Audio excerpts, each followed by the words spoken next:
Hello students, a very warm good afternoon to all of you.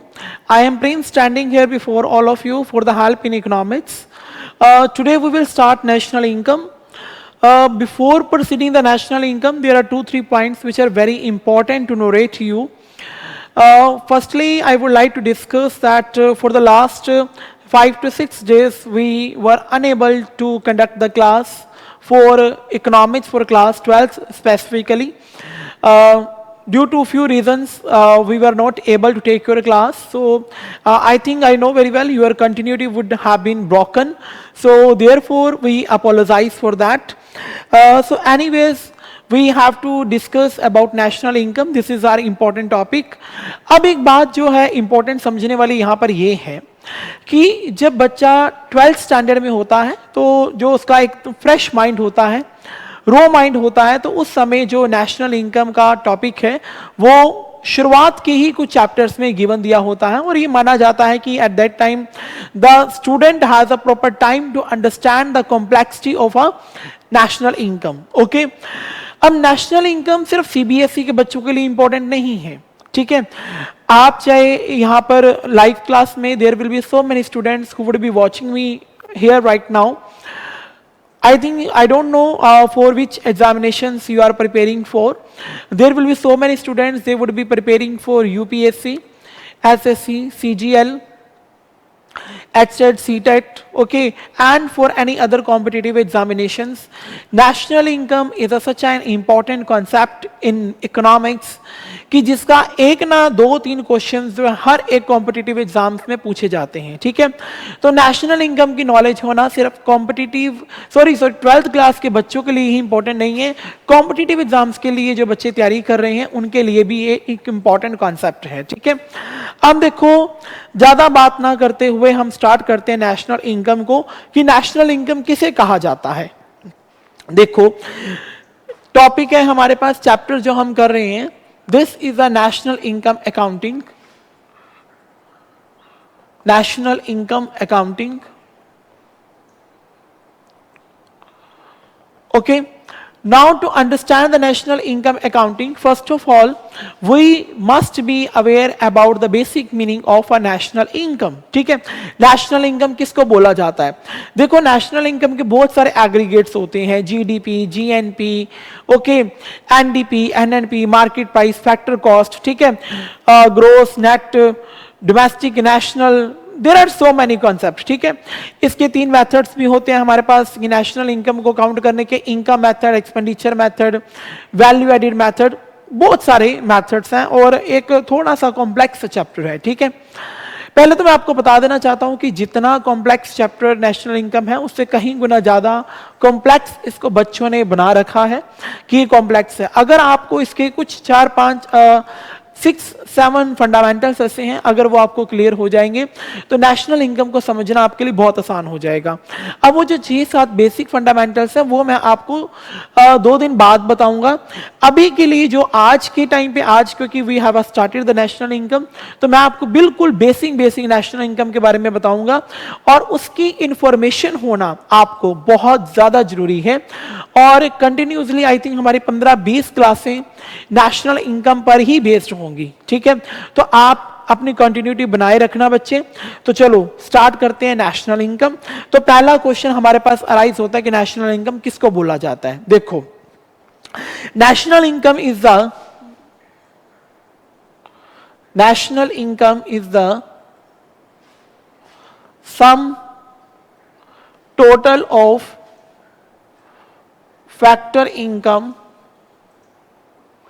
earned by the normal residents of a country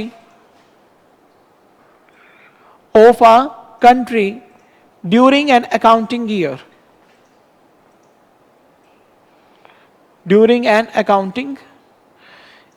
ठीक है, this is important. ठीक है, अब अगर इसमें से देखा जाए कुछ बातें हैं इंपॉर्टेंट. कौन सी हैं? पहली क्या है? Factor income.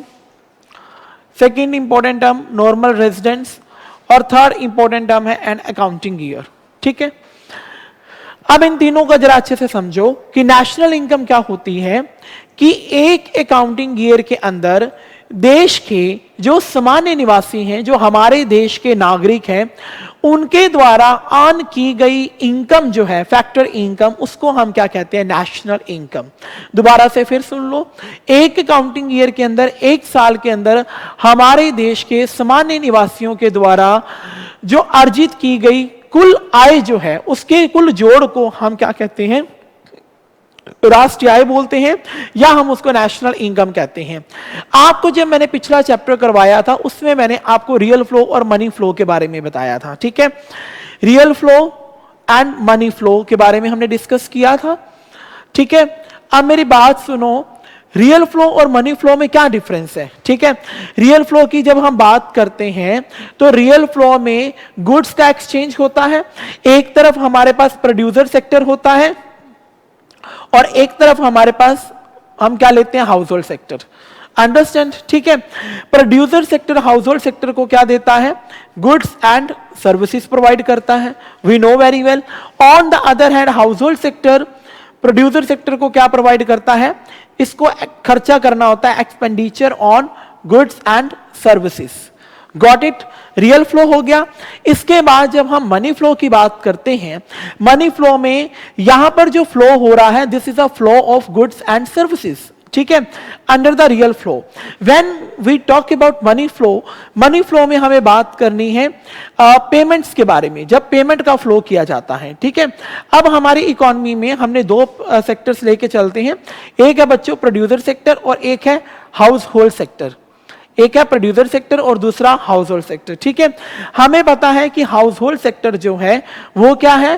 Factor of production का ओनर होता है। फैक्टर ऑफ प्रोडक्शन क्या है? Land, labour, capital, entrepreneurship. Land, labour, capital, entrepreneurship किसके पास होता है? हाउस होल्ड सेक्टर के पास। So household sector will provide these factor services to producer sector. Like factor services इसको मिल रही हैं, land, labour, capital and entrepreneurship. Is it clear? Right. अब इनके बदले में इसने तो इसको क्या दी? Factor services. इसको बदले में इसको क्या देना पड़ेगा? Factor payments. So producer sector will provide factor payments to household sectors. तो यहां पर क्या आ जाएगा? फैक्टर पेमेंट्स, ठीक है? तो फैक्टर पेमेंट्स की जब हम बात करेंगे तो फैक्टर पेमेंट्स में क्या आ जाएगा? लैंड को क्या दिया जाएगा? रेंट। लेबर को क्या मिलता है? Wages. Salaries you can say. And capital को दिया जाता है इंटरेस्ट, राइट? और एंटरप्रेन्योरशिप को मिलता है प्रॉफिट। अंडरस्टैंड, ठीक है? अब हमें क्या अंडरस्टैंड करना है कि नेशनल इनकम की बात कर रहे हैं हम, कि नेशनल इनकम किसको बोला जाता है। नेशनल इनकम को अंडरस्टैंड करने के लिए हमारे पास टू इंपॉर्टेंट कंसेप्ट्स हैं जिनकी हमें नॉलेज होनी चाहिए, ठीक है? फर्स्ट हम बात करते हैं फैक्टर इनकम्स की, ठीक है? और दूसरी हमें बात करनी है नॉर्मल रेजिडेंट्स की। फर्स्ट हम बात करेंगे फैक्टर इनकम और दूसरी हमें बात करनी है नॉर्मल रेजिडेंट्स की। यहां तक सबको क्लियर हो गया कि रियल फ्लो और मनी फ्लो क्या होता है, ठीक है? अब देखो नेशनल इनकम किसको बोला जाता है, ठीक है? यहां तक बेसिक सबको क्लियर हो गया है, ठीक है? हमें क्या बात करनी है? नेशनल इनकम क्या होता है? फैक्टर इनकम होती है, ठीक है? जो कि हमारे देश के सामान्य नागरिकों के द्वारा अर्जित की जाती है एक अकाउंटिंग ईयर के अंदर, उसको क्या बोला जाता है? नेशनल इनकम बोला जाता है। देखो अब जैसे यहां पर फैक्टर ऑफ प्रोडक्शन है हमारे पास, factor of production, there are 4 factor of production. हम यहां पे लिख देते हैं land, labour, capital and entrepreneurship. Understand, ठीक है? लैंड को क्या मिल रहा है? रेंट। अभी मैंने बताया था मनी फ्लो में, यही डिस्कस किया था हमने मनी फ्लो के अंदर, ठीक है? रेंट। लेबर को क्या मिल रहा है? वेजेस और you can say salary, salaries. Capital को मिल रहा है इंटरेस्ट एंड एंटरप्रेन्योरशिप को जो मिल रहा है this is called as a profit. Is it clear? ठीक है? अब rent, salaries, interest and profit के जोड़ को हम क्या बोलते हैं? Factor payment.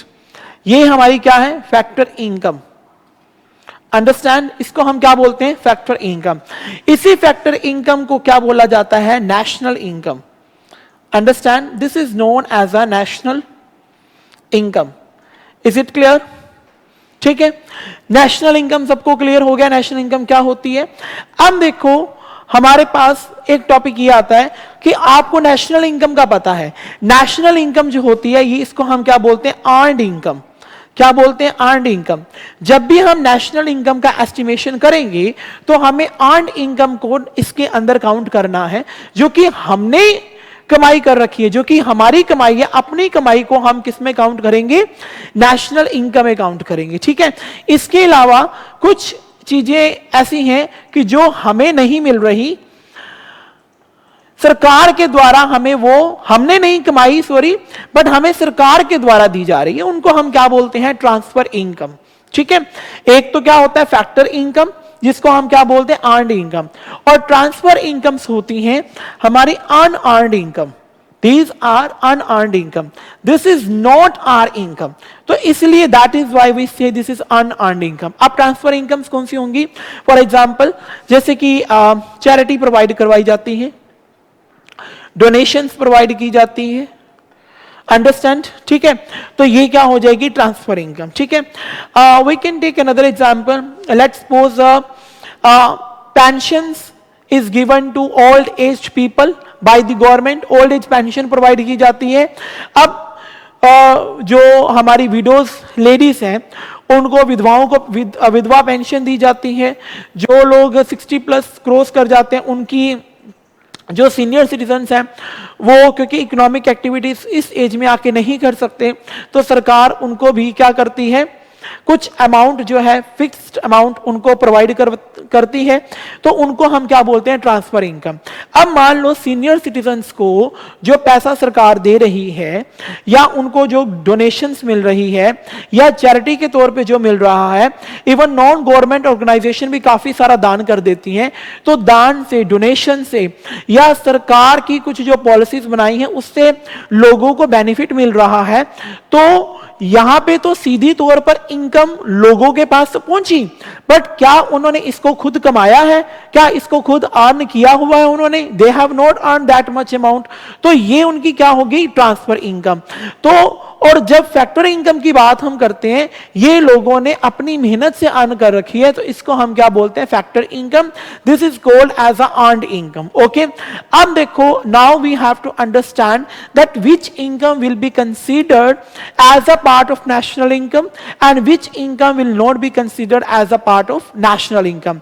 सो स्टूडेंट्स, जब हम नेशनल इनकम को काउंट करेंगे, तो जो हमारे पास जो फैक्टर इनकम है, हमारी factor income will B the part of national income, and while estimating the national income, this transfer income will not be the part, and it will not be taken under the consideration while estimating the national income. And if we add transfer income in the estimation of national income, then what will be happen? The entire estimation of the national income will be absolutely wrong. वो estimation ही गलत हो जाएगा। Understand? तो अभी तक यहां पे हमने क्या बात understand करी है? देखो बेटा, बहुत सारे लोग हैं, different kinds of people have a different knowledge about the national income, और हर पर्सन अलग अलग तरीके से इसकी नॉलेज देता है, प्रोवाइड करता है। ठीक है, मैं आपको बिल्कुल एग्जाम ओरिएंटेड स्टडी करवा रहा हूं, जो सीबीएसई के सिलेबस में लिखा हुआ है एज इट इज, सिर्फ उतनी बात बता रहा हूं, उससे ना ज्यादा ना उससे कम। तो I am following CBSE syllabus, that's it. Understand? ठीक है, अब बहुत सारे, अब मैं यहां पे ये भी कह सकता हूं कि monetary value of all the goods and services produced in a country during an accounting year, वो भी ठीक है। तो अब उसको हम अलग अलग तरीके से समझाएंगे, क्योंकि अभी जब आपने स्टार्टिंग करी है नेशनल इनकम की, you are not aware about any method, income method, expenditure method, product method, आपको जीडीपी जीएनपी के बारे में कुछ भी नहीं पता, तो उस टाइम पे हम नेशनल इनकम का मतलब स्टार्टिंग में क्या लेकर के चलते हैं कि national income is the sum total of factor income earned by the normal residents of a country during an accounting year. ठीक है, तो अब यहां पर मैंने आपको बता दी, ये फैक्टर इनकम है, ये हमारी अर्न्ड इनकम होती है। ट्रांसफर इनकम को अर्न्ड इनकम बोलते हैं, और जब नेशनल इनकम का एस्टिमेशन करेंगे तो हमें अर्न्ड इनकम को काउंट करना है, अनअर्न्ड इनकम को काउंट नहीं करना। इज इट क्लियर बेटा? यहां तक किसी को कोई प्रॉब्लम है तो you can put a text okay, so anyways अब हमारे पास नेक्स्ट टॉपिक हमें स्टडी करना है। हमने फैक्टर सर्विसेज को तो समझ लिया, ठीक है। Now we have to understand about normal residents, ठीक है। Who are the normal residents of a country? Normal residents किसको बोला जाता है, ठीक है। अब नॉर्मल रेजिडेंट्स को समझना, this is very very important. अगर हमें यही नहीं पता कि हमारे देश में किन लोगों को हमें अपने देश का नागरिक समझना है, ठीक है, और किन लोगों को हमें अपने देश का सिटीजन नागरिक नहीं समझना, तो फिर तो हम नेशनल इनकम को समझ ही नहीं सकते, ठीक है। तो कुछ थ्योरेटिकल पोर्शन है जिसकी अंडरस्टैंडिंग आपको होनी जरूरी है। तो बच्चों, हमने फैक्टर इनकम का मतलब समझ लिया। नेक्स्ट पार्ट हमारे पास आता है नॉर्मल रेजिडेंट्स। नॉर्मल रेजिडेंट्स, ठीक है, फाइन। और एक तरफ हम बात करते हैं non resident of Indians, non residents of India, जिनको हम एनआरआईज भी बोलते हैं। अंडरस्टैंड, ठीक है। अब पहली बात देखो, नॉर्मल रेजिडेंट किसको बोला जाता है? Citizen is said to be a normal resident when he is ordinarily resides in that country and when his economic interest also lies in that country, तो उसको हम क्या बोलते हैं? Normal residents. सबसे पहली पहचान तो क्या होती है नॉर्मल रेजिडेंट्स की? नॉर्मल रेजिडेंट्स किसको बोला जाता है? कंट्री मैन, या यहां पे लिख लो मैन, एन इंडिविजुअल, या सिटीजन लिख लो। चलो, a citizen is said to be normal resident when if he resides in that country and his economic interest also lies in this nation.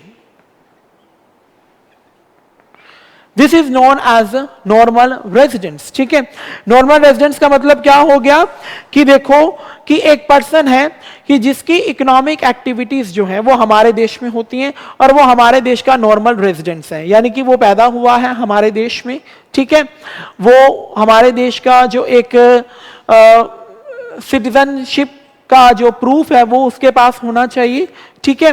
और उसकी जो इकोनॉमिक एक्टिविटीज हैं, चाहे वो बिजनेस कर रहा है या वो कोई जॉब वर्किंग है या किसी के अंडर में काम कर रहा है वो, या छोटी मोटी दिहाड़ी मजदूरी करता है, और या कंजम्पशन कर रहा है, प्रोडक्शन कर रहा है, या इन्वेस्टमेंट कर रहा है, किसी भी प्रकार की उसकी इकोनॉमिक एक्टिविटी जो हो रही है वो हमारे ही देश में हो रही है, तो उसको हम क्या कहेंगे?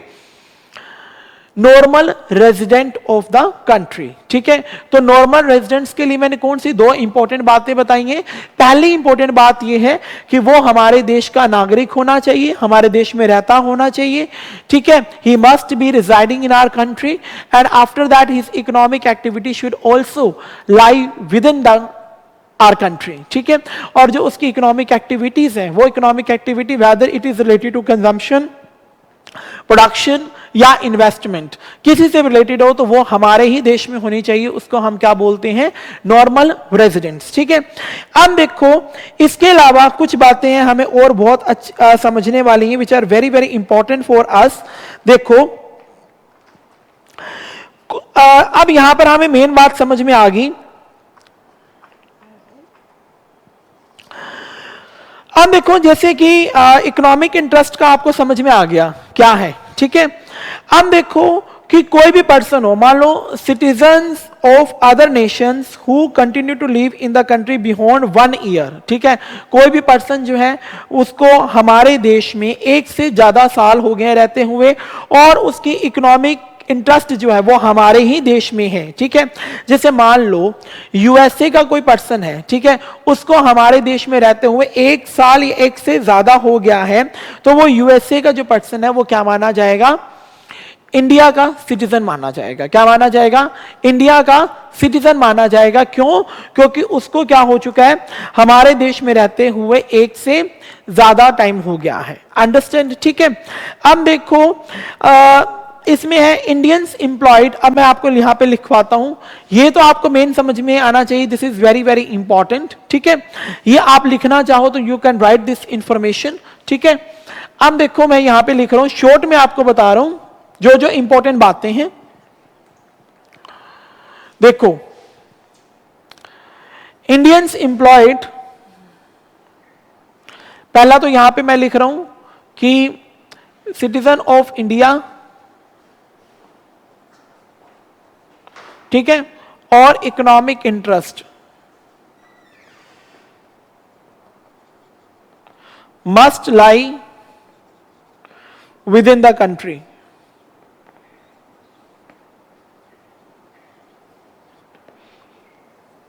Within the country. Understand? I have written here, citizens of India and economic interest must lie within the country. अब देखो यहां पर मैं लिखता हूं कि मान लो वर्ल्ड हेल्थ ऑर्गेनाइजेशन का हम उदाहरण लेके चलते हैं। किसका? WHO का। ठीक है, अगर कोई इंडियंस जो है भारत में वर्ल्ड हेल्थ ऑर्गेनाइजेशन के ऑफिस में अगर कोई इंडियंस काम कर रहा है तो वो क्या माना जाएगा? भारत का ही नॉर्मल रेजिडेंट माना जाएगा। ठीक है, इसी तरीके से भारत में WHO के ऑफिस में अगर कोई फॉरेनर काम कर रहा है तो वो हमारे देश में पैसा नहीं दे रहा, वो पैसा अपने दूसरे देश में भेज रहा है, तो उसको हम क्या बोलेंगे? Non residents of the country. क्या बोलेंगे? Non resident of the country. ठीक है, तो हम यहां लिख सकते हैं Indians employed in the WHO located in India, located in India. ठीक है, तो इसको हम क्या बोलेंगे? Normal residents. ये क्या माना जाएगा? Normal residents. ठीक है, इसके अलावा here we can talk about non residents of India. Non residents में क्या है? Foreigners working in WHO located in India.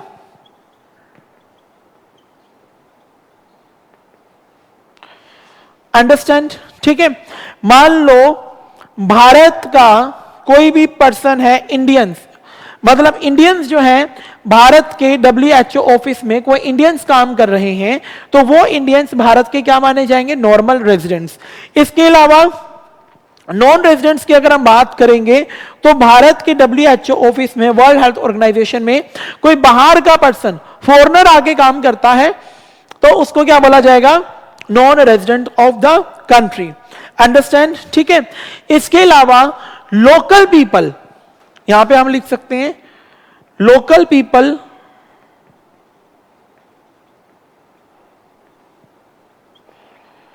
Working in the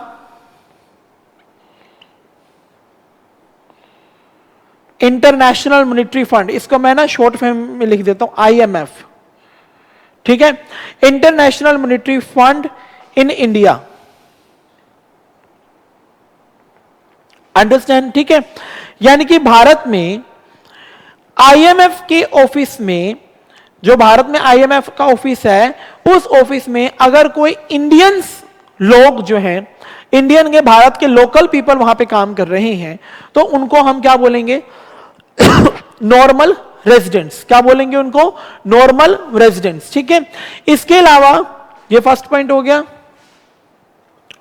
अब यहां पर मान लो IMF के अंदर कोई जर्मन पर्सन है, द जर्मन वर्किंग, ना लिखते हैं the German working as a director of IMF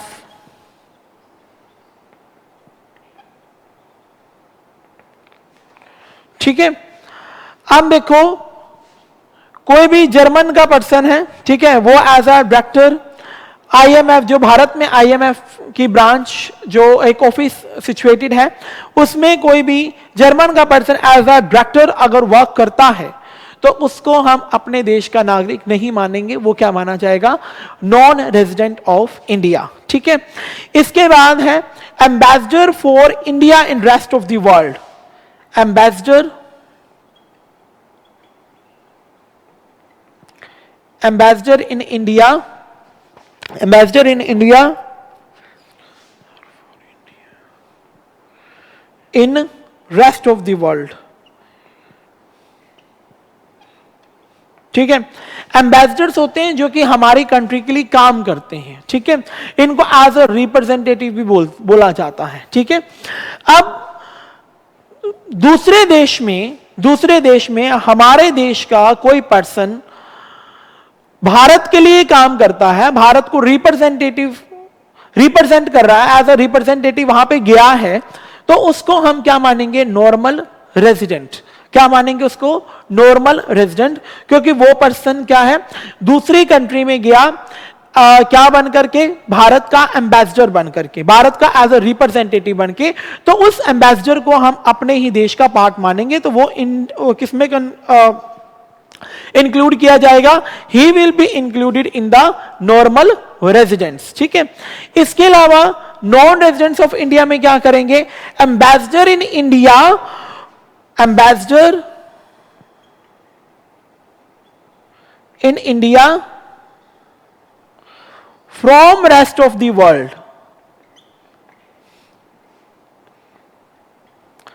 अब देखो यहां पर, जैसे यहां पे क्या था? अमेरिका में कोई इंडिया का एम्बेसडर गया बन करके एज अ रिप्रेजेंटेटिव, इंडियंस को रिप्रेजेंटेटिव करते हुए, इंडिया को रिप्रेजेंटेटिव करते हुए अमेरिका में गया, तो वो तो क्या माना जाएगा? Normal resident.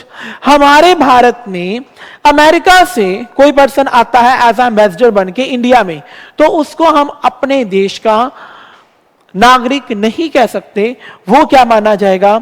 Non resident of India. क्या माना जाएगा? Non resident of India. ठीक है, इसके अलावा द फॉरेन सिटीजन्स,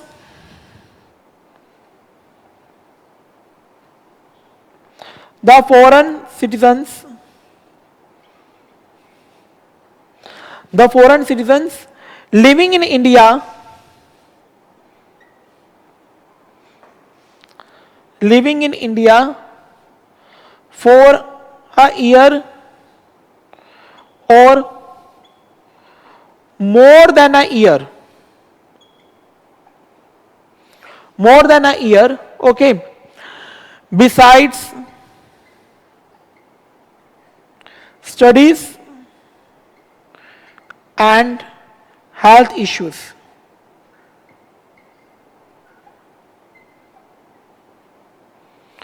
उसको हम क्या कहेंगे? Normal residents. ठीक है, कहने का मतलब क्या हुआ? कोई पर्सन जो है उसको भारत में क्या हो चुका है? 1 साल या 1 साल से ज्यादा का टाइम पीरियड हो गया है, तो उसको हम नॉर्मल रेजिडेंट बोलेंगे। बट यस, अगर उसकी इकोनॉमिक एक्टिविटीज हमारी कंट्री में हो रही हैं तो। ठीक है, और अगर कोई भी पर्सन है, अगर वो मान लो स्टडीज के पर्पस के पॉइंट ऑफ व्यू से आया है, हेल्थ के पॉइंट ऑफ व्यू से आया है, तो उसको हम अपने देश का नागरिक नहीं बोल सकते। ठीक है, he will not be the part of the citizens of our country. मान लो कोई बच्चा है, कोई स्टूडेंट है, वो स्टडी पर्पस के लिए आया है, तो वो he will acquire education and after completing his studies he will go back in his country. So this person, this student will not be the part of our country. So that student will not be considered as a part of our country. तो उसकी income को तो हम national income में count करेंगे नहीं, और वो हमारे देश का एनआरआई माना जाएगा, नॉन रेजिडेंट ऑफ इंडिया। ठीक है, इसके अलावा कोई भी बाहर से हमारे देश में आता है हेल्थ इश्यूज के लिए, मान लो कोई फॉरेनर है, he is suffering from any disease, और उसको ट्रीटमेंट कहाँ पे मिल रहा है? हमारे इंडिया में मिल रहा है। तो वो लोग आते हैं इंडिया में ट्रीटमेंट के लिए, तो वो अपनी ट्रीटमेंट लेकर के वो कहाँ चले जाएंगे? They will go back in their own country. तो वो भी हमारे देश का पार्ट नहीं माने जाएंगे, उनको हम क्या बोलेंगे? Non resident of India. क्या बोलेंगे हम? Non resident of India. ठीक है, इसके अलावा कोई भी पर्सन है, मान लो कोई सैर सपाटा करने आ गया है, कोई ट्रैवलिंग करने आ गया है, कोई हॉलीडे स्पेंड करने आ गया है हमारे देश में, यहां पे ये भी लिख सकते हो फॉर हॉलीडे स्पेंड करने या रिक्रिएशन पर्पसेस के लिए आ गया है, तो ऐसे लोगों को हम क्या कंसीडर करेंगे? Non resident. ठीक है, तो बट अगर उसको 1 साल हो गया और 1 साल से ज्यादा और उसकी इकोनॉमिक एक्टिविटीज हमारे देश में है, तो उसको हम क्या बोलेंगे? Normal residents of the country. ठीक है, इसके अलावा देखो बेटा यहां पर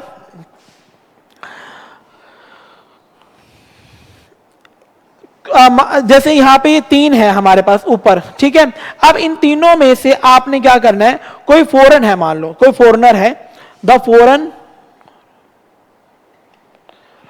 टेक्निकल एक्सपर्ट लिविंग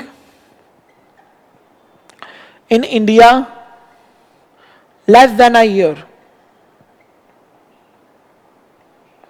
ठीक है, कोई बाहर से आया है हमारे देश में और 1 साल से कम रह रहा है, जैसे कि मान लो मैंने यहां पे एग्जांपल दिया है, कोई फॉरेन से पर्सन है, ही इज अ टेक्नीशियन, उसको टेक्नोलॉजी की अच्छी नॉलेज है, he came in our country. ठीक है, तो वो पर्सन जो है उसको टेक्निक की अच्छी नॉलेज है, टेक्नोलॉजी की अच्छी नॉलेज है, he came and he did work but he didn't stay here for a year and he spent a time less than a year, 1 साल से कम समय उसने यहां पे बिताया है, तो वो पर्सन जो है वो हमारे देश का सिटीजन नहीं माना जाएगा, उसको हम क्या बोलेंगे? Non resident of India. ठीक है, उसको क्या बोले जाएंगे? Non resident of India.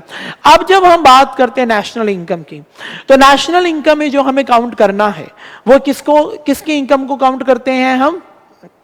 हम काउंट करते हैं कि जो पर्सन जो है, जिसको हमारे देश में जो लोग रह रहे हैं नॉर्मल रेजिडेंट्स के लोगों की इनकम को हमें नेशनल इनकम में काउंट करना है, और जो नॉन रेजिडेंट्स है उनको हमें नेशनल इनकम में काउंट नहीं करना। अंडरस्टैंड? ठीक है, are you getting my point or not? ठीक है, तो आज की क्लास में हमने क्या अंडरस्टैंड किया? We have understood the meaning of national income. ठीक है, नेशनल इनकम किसको बोलते हैं? नेशनल इनकम के बाद मैंने आपको बताया नेशनल इनकम और ट्रांसफर इनकम में क्या डिफरेंस है। इसके बाद हमने डिस्कस किया नॉर्मल रेजिडेंट्स किनको बोला जाता है और नॉन रेजिडेंट इंडियंस किसको बोला जाता है। ठीक है, अच्छा, एक इसमें से मैंने एम्बेसीज का एग्जांपल आपको नहीं दिया कि Indians working in foreign embassies in India. ठीक है, मान लो कि फॉरेन की एम्बेसीज होते हैं, वो हर एक कंट्रीज में होती हैं, हर कंट्रीज में जो फॉरेन एम्बेसीज होती हैं, अगर उनमें कोई, यहां पे लिख लेते हैं हम, कहां लिखें, तो स्पेस ही नहीं है, यहां लिख देते हैं, चलो, Indians working in foreign embassies in India. India में कुछ फॉरेन एम्बेसीज होती हैं। ठीक है, फॉरेन एम्बेसीज होती हैं, अगर वहां पर जहां पे मतलब फॉरेनर लोग जो हैं वहां पे आके स्टे करते हैं और इंडिया के लिए काम करते हैं, और इंडियंस के लोगों की वहां पे इंटरेक्शन बहुत जरूरी है, जैसे इसमें हम वर्ल्ड बैंक, IMF, इन सब की बात कर सकते हैं। ठीक है, तो Indians working in foreign embassies in India. ठीक है, तो भारत में जो फॉरेन एम्बेसीज होती हैं उनमें अगर जो लोग इंडियंस काम कर रहे हैं, तो उनकी इंडियंस के लोगों की कमाई को हम किसमें काउंट करेंगे? नेशनल इनकम में, और वो नॉर्मल रेजिडेंट्स माने जाएंगे। ठीक है, इसके अलावा foreigners working in Indian embassies, यहां पे लिख सकते हैं foreigners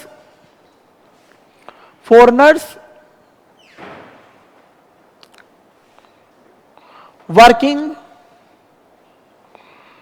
in foreigner workings in Indian embassies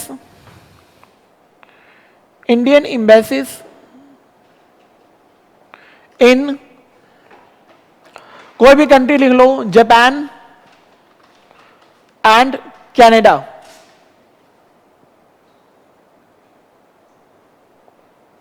ठीक है, अब फॉरेनर्स जो हैं, foreigners working in Indian embassies, Indian की जैसे फॉरेनर्स की एम्बेसीज जो है वो इंडिया में सिचुएटेड है, इस तरीके से इंडियन की इंडिया की जो एम्बेसीज है वो दूसरी कंट्रीज में भी सिचुएटेड है, जैसे जापान और कनाडा। तो वहां पे जो फॉरेनर्स काम कर रहे हैं ना, उन लोगों को हम नॉन रेजिडेंट्स मानेंगे। क्या मानेंगे? Non resident. दोबारा से सुन लो, जो भारत की फॉरेन एम्बेसीज हैं उनमें जो इंडिया के लोग काम कर रहे हैं तो वो फॉरेन एम्बेसीज है, वो माने जाएंगे नॉर्मल रेजिडेंट, सॉरी वो नॉर्मल रेजिडेंट्स हैं। और यहां पर क्या है, foreigners working in Indian embassies in Japan and Canada में, कि यानी कि जिस तरीके से हमारे देश में फॉरेनर्स की एम्बेसी सिचुएटेड है, उसी तरीके से फॉरेन में इंडिया की भी कुछ एम्बेसी सिचुएटेड है। और वहां पर मान लो जापान और कनाडा में इंडियंस की एम्बेसी सिचुएटेड है और वहां पर फॉरेनर्स काम कर रहे हैं, तो उन फॉरेनर्स को हम नेशनल इनकम अकाउंट नहीं करेंगे।